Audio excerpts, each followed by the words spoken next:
Omisope, the Executive Director of Oman Street Kids Welfare Initiative, HSKi, based here in Ilorin, Kwara State.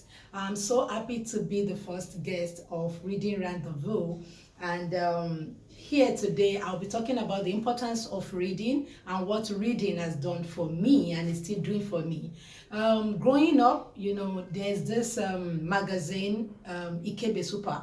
So my dad usually buys it and all of that, and he realized I love reading the articles inside the magazine, but he knew that there are some other aspects of the magazine that would not be so good for my young mind. So he introduced me to Binta, my daughter, another magazine done by the same company, and I became so engrossed with it. Every Wednesday, Binta, my daughter, would be released, and I remember a particular day that I went to the vendor to get it. It's my own, and I was coming home reading it on the road.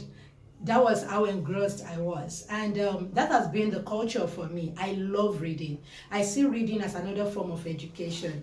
I see it as rubbing your mind with the author.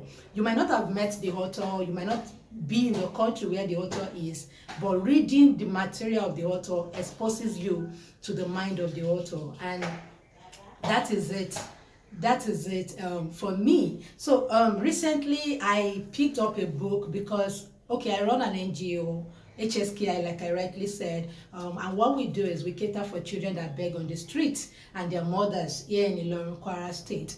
And when COVID happened, I realized that donation reduced because people were affected. Some people, had their salary being cut down. Some lost their job and all of that.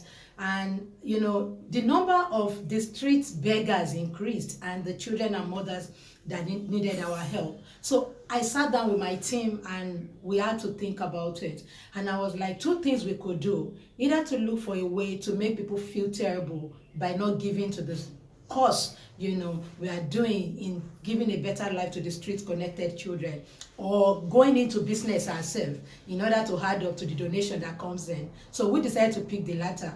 But I knew that I don't really know much about business because I've been running NGO for 16 years, over 16 years now, right from when I was in year 1 in the university, 9th of September 2005. So I knew that I needed to get a book. And this particular book had always been on my shelf.